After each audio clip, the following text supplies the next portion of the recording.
Assalamualaikum warahmatullahi wabarakatuh. Hari ini kita akan menginjak ke materi yang pertama di kelas 3. Kebetulan yang kelas 3B itu adalah diamanahkan kepada Ustadzah Khalifa. Jadi untuk hari ini kita akan belajar mengenai materi yaitu Pancasila. Pancasila itu adalah dasar negara dari bangsa Indonesia, di mana dalam kehidupan keseharian kita itu berdasarkan dari norma-norma dari Pancasila. Nah, di sini ini adalah lambang dari Pancasila. Di dalam Pancasila terdapat 5 sila. Sila yang pertama adalah ketuhanan yang Maha Esa, dilambangkan dengan bintang emas. Sila yang kedua adalah kemanusiaan yang adil dan beradab, dilambangkan dengan rantai emas. Sila yang ketiga, persatuan Indonesia, dilambangkan pohon beringin. Sila yang keempat, kerakyatan yang dipimpin oleh hikmat, kebijaksanaan dalam permusyawaratan perwakilan, dilambangkan kepala banteng. Sila yang terakhir adalah sila yang kelima, keadilan sosial bagi seluruh rakyat Indonesia, dilambangkan dengan padi dan kapas. Untuk hari ini, materi sekarang kita akan membahas, di sini Ustadzah Khalifa akan membahas sila yang pertama, ketuhanan yang Maha Esa. Dari bunyi sila yang pertama, ketuhanan yang Maha Esa, di sini menunjukkan bahwa kita wajib bersyukur kepada Tuhan. Contoh dari sila yang pertama yaitu adalah 1. Beriman kepada Tuhan yang Maha Esa, di mana kita sejak lahir sudah mempunyai agama yang merupakan turunan dari kedua orang tua kita.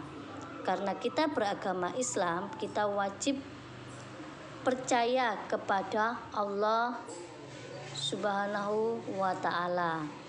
Contoh yang kedua itu adalah menjalankan perintah Allah dan menjauhi semua larangan-larangannya, di mana kita wajib sebagai umat agama Islam yaitu sholat 5 waktu. Itu adalah salah satu contoh perintah Allah Subhanahu wa Ta'ala.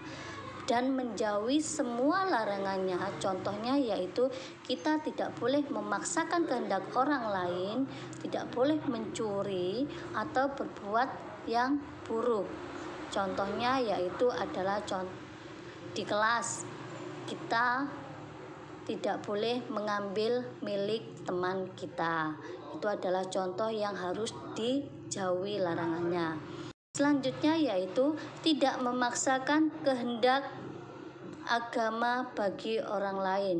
Contoh di sini, kalau kita bertemu dengan seseorang, lalu kita memaksakan agar seseorang itu masuk ke agama kita, tetapi itu dengan paksaan. Nah, itu yang tidak boleh. Harusnya sesuai dengan hati nurani dari masing-masing setiap individu atau masing-masing orang.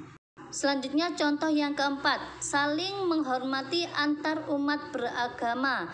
Di sini kita sebagai umat Islam wajib menghormati atau saling menghormati dengan agama yang lainnya.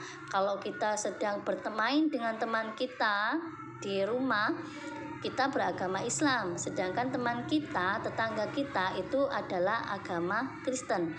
Meskipun dia beragama Kristen, kita beragama Islam, kita tetap harus menjaga dan menghormati agama lain. Kita nggak masalah bermain dengan teman-teman yang beda agama, namun kita wajib menghormati dari teman kita. Kita harus menyayangi juga. Jadi tidak boleh kalau kita agama Islam kita berteman dengan agama Islam saja, tidak. Kita tidak masalah berteman dengan yang lain juga. asalkan bisa sesuai dengan ketentuan-ketentuan yang ada. Selanjutnya yaitu adalah contoh yang terakhir. Contoh yang kelima, memberi kesempatan. Artinya di sini jika ada seseorang yang sedang melaksanakan ibadah atau hari raya, kita tidak boleh mengganggu atau membuat onar terhadap kegiatan suatu keagamaan tersebut. Dari situ beberapa contoh yang ada, mungkin jika ada pertanyaan lebih lanjut mungkin bisa Ustazah Liva jawab melalui WA grup dari para orang tua masing-masing. Sekian pembelajaran dari Ustazah Liva.